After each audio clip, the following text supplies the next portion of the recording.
मेरा नाम सोनू कंवर, कक्षा 7 है। कलयुग समाज के अशुभ लक्षण। कुटुंब कम हुआ, संबंध कम हुआ, प्रेम कम हुआ, मर्यादा कम हुई, लाज लज्जा कम हुई, विनम्रता कम हुई, समर्पण कम हुए, पुस्तक वाचन कम हुआ, खान पान की शुद्धता कम हुई, बाल कम हुए, कपड़े कम हुए, नींद कम हुई, घी मक्खन कम हुआ, पीतल तांबे के बर्तन कम हुए, भाई भाई का प्रेम कम हुआ, सत्य कम हुआ, अतिथि कम हुए, धैर्य कम हुआ, श्रद्धा और विश्वास कम हुआ, बड़ों का सम्मान कम हुआ और भी बहुत कुछ कम हुआ, जिससे जीवन सहज था, सरल था। संतान को दोष न दे। बालक या बालिका को इंग्लिश मीडियम में पढ़ाया, अंग्रेजी बोलना सिखाया, बर्थडे और मैरिज एनिवर्सरी जैसे जीवन के शुभ प्रसंगों को अंग्रेजी कल्चर्स के अनुसार जीना ही श्रेष्ठ माना।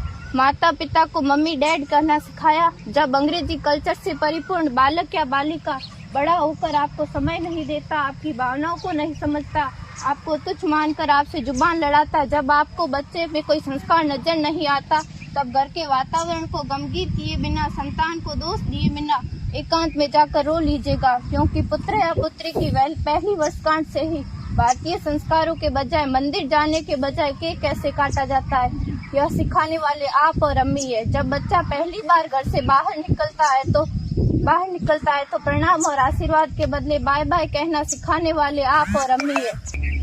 हम परीक्षा देने जाते समय इष्ट देव बड़ों के